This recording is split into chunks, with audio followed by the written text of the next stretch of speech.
Good evening and salutations, my YNR fans. So, this episode was something else. I would definitely say that. I want to start off with Nick and Victor because Nick is not satisfied with the fact that he feels that Victor is hiding something.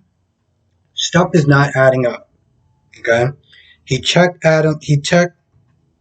Addison's pulse, had no pulse, and yet somehow he was able to get up, not leave any blood on the ground or anything like that, was able to get into a car and drive. So he wants to know what's going on. And Victor, at first, he keeps trying to flex. He's like, hey, listen, he's gone. Don't worry about it, yada, yada, yada. But then he looked at him, and I was surprised that he actually told him the truth. A lot of times in these soap operas, they'll sit there and lie and lie and lie and lie and lie. And then eventually, it'll come up. And at that point, it's I was that they're trying to protect you. I was trying to give you deniability and yada yada. No, he just straight up said it. Okay. He was like, yo, listen, he was dead. My team picked him up. They handled it. And he tells them exactly how it happens. Pushing, getting him into the car, making it look like it was an accident and everything. And, he can see the look on Nick's face. And he's like, you don't have anything to feel bad about. You were sitting there protecting your sister. The guy is X, Y, and Z. He really goes off on him. And he's like, he doesn't deserve your sympathy or anything like that. And I'm like, Victor, you made this so much worse. You made this so much worse. And I get that there's a possibility. I mean, granted, she is a witness, but you know how they do it sometimes. What do they call that? Involuntary manslaughter. Involuntary manslaughter. It's a possibility at the very least.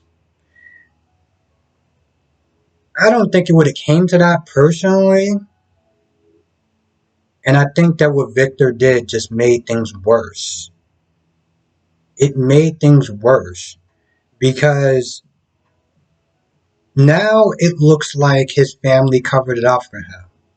And on top of that, now he knows the truth. So him not saying anything doesn't look good on him. His family covering it up doesn't look good.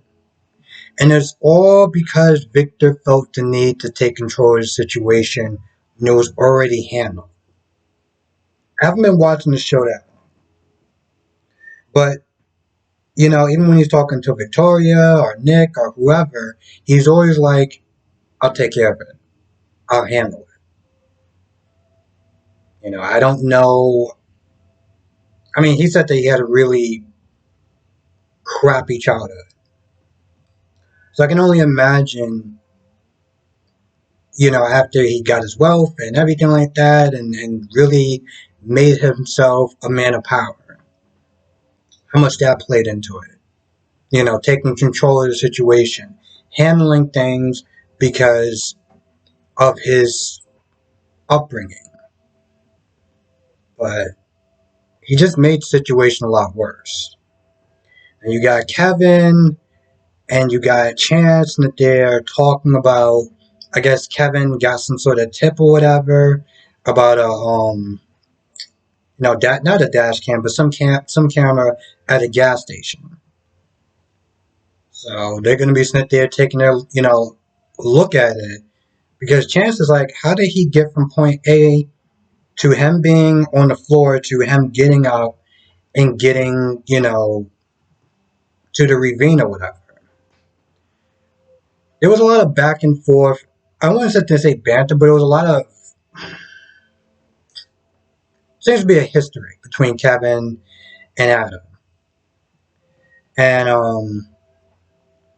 Adam was sitting there kind of probing him because he's like, he's talking about the case and everything like that, and Adam's like, well, I didn't think there was more to it. I mean, it just seems pretty simple. The guy collapsed and he drove off the cliff or whatever. He had an injury, and it's like you like the fact that he's an IT guy, whatever. He doesn't even normally handle this stuff. It seemed like it was a open and shut case. Now Kevin wouldn't really get into it. He said a couple of words or whatever, and basically it was like, listen, the guy is high profile. We want to sit there and make sure that we don't mess it up. We got a lot of pressure from the top to make sure that we get everything done right. But Adam is like, yeah, this much work over a so-called simple case. Like, there's more to it. Also runs into Sally, and in the beginning, I was like, Sally, you see him there. Why even sit there? Like, can't you just go to society? Or maybe that was at society. But, when she walked up to him and she talked to him, one of the things that she said was, we're going to run into each other. Apparently, this is a really, really, really small town. Um, well, apparently, they only have two places, which is either society or Sharon's place, whatever that place is called.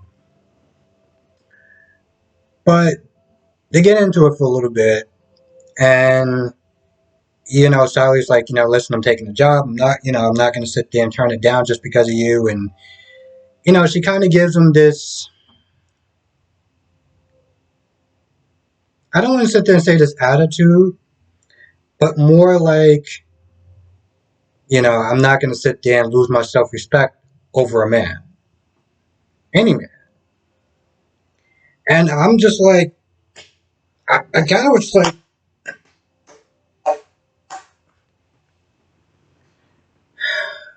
I've seen too many times on GH, Days, B&B, where you have these women that will do everything under the sun to get these men. Sally, remember I did a video a couple years back called Don't Be a Sally. Basically, the conclusion was, listen, as a man, we ain't worth it.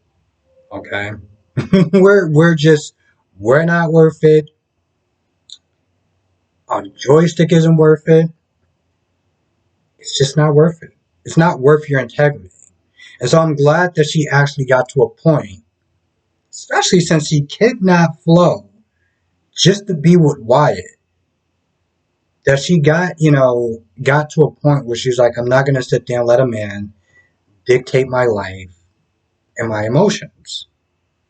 And I'm like, good. Now, at first, I thought she was going to sit there and talk about, the whole Ashland thing, because, Adam was like, I don't exactly remember who brought it up first, but Adam was, she did sit there and say something like, oh, well, you have no idea just how complicated it is or whatever. And Adam was like, all right, why don't you tell me? Now you want to tell me. And I couldn't blame him because she made it a point of sitting there trying to make it seem like she knew a lot. Like she wants to sit there and be like, oh, I could sit there and tell you stories. I'm not going to, but I could. Ultimately, she didn't say anything, and I'm glad because she had to talk with Nick.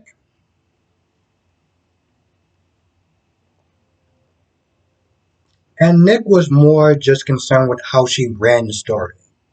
Because he wanted to sit there and give her all the facts, let her draw a conclusion. And she was like, listen, I'll play it safe for now, but when I get more information, she's gonna sit there and say how she feels. Like she's gonna sit there and tell the whole truth, um, how she sees fit. And that pleased Victor, because when Nick was sitting there telling Victor about Sally and how she's gonna sit there and run the story, he was like, all right, it's nice to know without Adam, she's gonna sit there and be a team player. Oh, Victor, Victor, Victor. I like Victor. If there's very few characters in this show that I like, it's Victor. And I do like the actor that does play Kevin. There's something about the way when he uses sarcasm. Um, one second. It's something about when he uses sarcasm. It's funny as hell. So I'm glad they actually have him on the show. It is a little jarring though, especially knowing that he also plays on Days of Our Lives as Leo. And every time he talks, the way he talks, the way his structure, his sentence structure, and everything like that seems so similar. It's like Justin and Ned. They're very similar. So it's a little jarring when I first sit there and watch these characters, or at least watching Kevin. Now I was going to call him Leo. So let's talk about Diane. Diane, Jack, and Ashley. So Diane comes to the door, and Ashley's just like, "Yo, what do you want? Like, what are you doing here?" And of course, Diane's like, "Hey, listen, I'm here to drop off some books for Harrison." So Ashley leaves. Ashley leaves to go to the meeting of how to get rid of Diane, headed by Phyllis. And all they do is sit there and talk about the best way to get rid of her, and they're going to sit there and use the company, as from like the job angle to do it, as far as trying to get her fired and make her look bad. And at first, Ashley wasn't for it. Ashley was like, "Yo, listen, we're not, no, we're not doing that at the company. Like, we're not going to screw up the company for her. This is a no-no." But she gets assurances from Phyllis and Nikki that it's going to be very small. It's not going to really involve the company. It's just going to be an accident on her. And once she said that, she was pretty much all in. Now,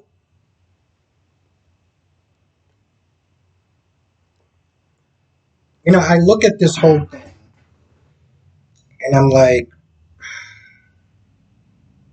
see, I'm coming in from a late to the party, new perspective and everything. And part of me is like, the stuff that she did was bad. Okay? I have no doubt it was bad. But the stuff that she did was like over 20 something years old, give or take. And y'all three women are still holding this grudge over the stuff that she's done for like over 20 something years. You got women, like, I'm like, this is something that I can see a bunch of high school girls doing to get back at somebody that they did like 2 or 3 years ago. And even that I would think is petty, but I understand the mind frame as far as that age is concerned. All three of these women are grandmothers, and you're plotting against another grandmother for something that she did 20 something years ago, 15 max, I'm guessing. This is, I know this is a soap opera and you gotta sit there and show this drama and everything like that. And, Diane coming back is a big thing, but I'm just like, don't y'all three have anything else to do with your damn time other than sit there and plot against taking down this woman for stuff that she did 15 something years ago? Has she done anything lately since she's gotten back? Has she tried to sit there and take your man or something like that? Like, what has she done now? And that's the thing. That's like, for me, I just look at it and I'm like, y'all women are just beyond petty. Now, for somebody who's been watching this show for years, you're going to have a different perspective because you've seen all the damage, the horror, and everything like that she's done to all three of those women. So you may sit there and look at this and be like, yeah, no, I'm totally with this. Take Diane down, kick her ass out of town, go back to Los Angeles. Let her be B&B's problem. That's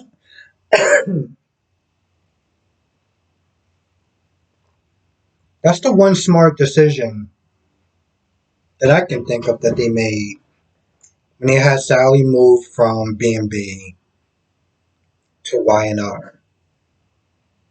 Because she already, I'm assuming, had a fan base. And I can see that. I can see her character as being fire and just a go getter and everything like that. But it is nice to sit there and see the progression that she made from the last time that I saw it. Now, granted, she's probably been on the show years before then, just doing all sorts of stuff. But it is nice to sit there and see that progression. That she can literally sit there and look at a man that she loves, still loves, but not go over the edge. Not lose her self respect and her dignity to do it.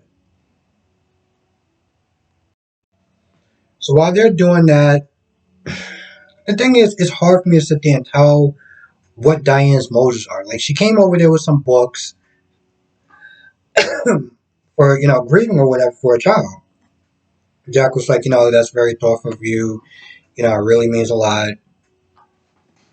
And it's hard to sit there and tell she's playing him because, she's all like, well, I appreciate what you did as far as sticking up for me with, Phyllis and everything like that. And, really grateful for what you did. And, just basically saying that, her motives,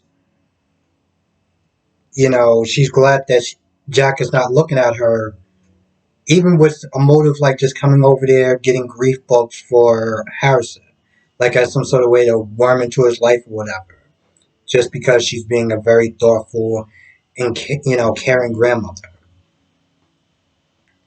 And I don't know if that's her snowing him, playing him for whatever reason.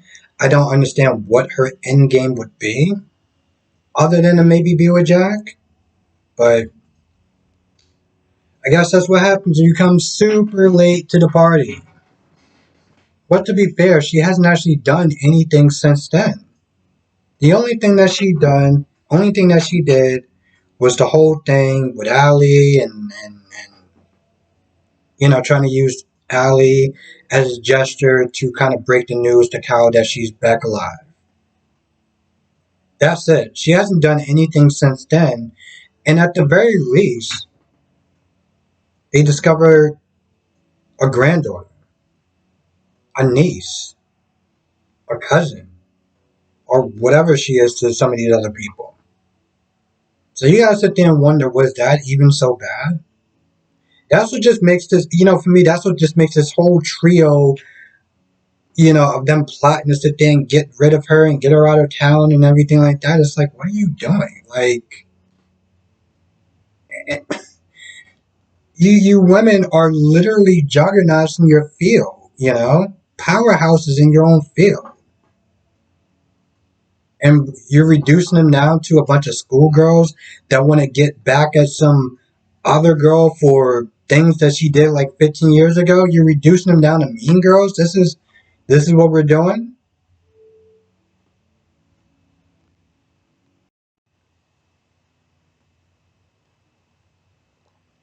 There was one point where Chance was sitting there talking to Sharon.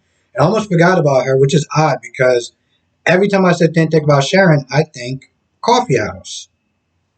I really feel like they need to do something with this girl. I really feel like they need to do something with this woman, other than all the useless scenes that I've seen her in. But she does talk to Chance.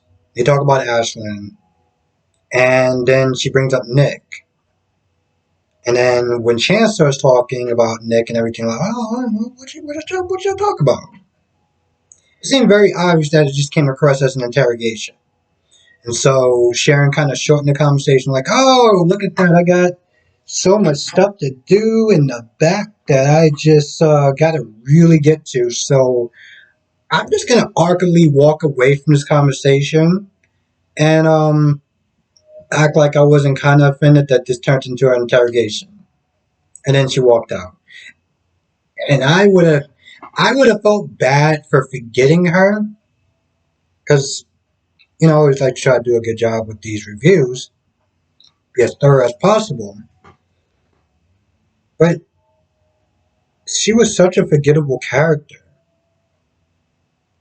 in this episode that when I'm telling the story, when I'm sitting there doing this recap, she just totally shot over my head. That shouldn't be the case. It really shouldn't, but anyway, I feel like that's pretty much about it But, you know, when I did the live stream yesterday, I had a bit of a epiphany, and I'll probably talk about this more in the days to come. Just as an option, you know, DC Sanctuary, DC Soap Sanctuary was in there telling me in one of my last live streams that, what if I do a live review on some of these shows? Now, doing a live stream show, doing a live show on one review after one review after one review would just be, well, too much. And it'll be pointless. So I was sitting there thinking about doing a live review on all four of them. Do it 3 nights a week. I'll set a time, set dates and everything like that. I'll start at 8 o'clock and we'll just sit there and talk about all this different stuff that's happened. And while that sounds like a good idea and I definitely want to do it, I want to make sure there's focus.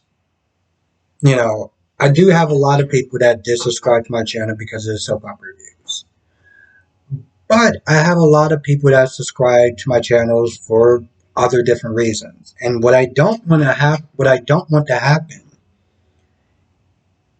when I'm sitting there talking, let's say I'm talking about GH, let's say I'm talking about YNR, right?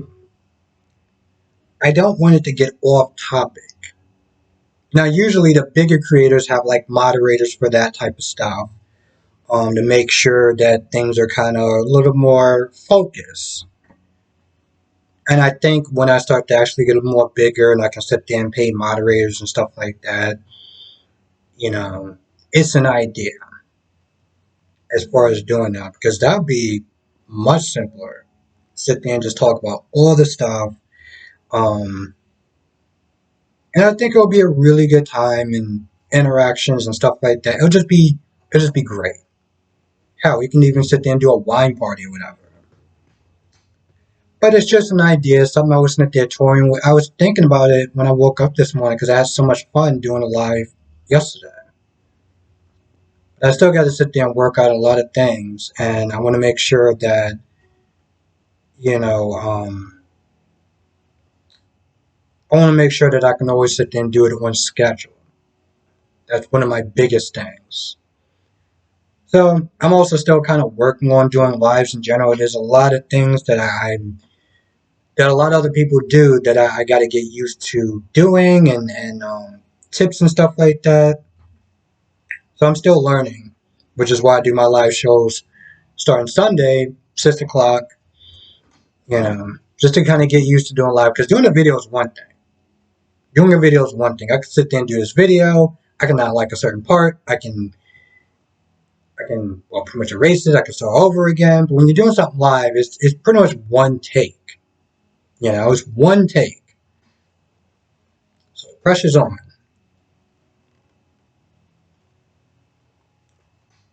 Anyway, just my thoughts about it. I mean, for right now, I'm still gonna just be doing the reviews, but it's just something to really think about.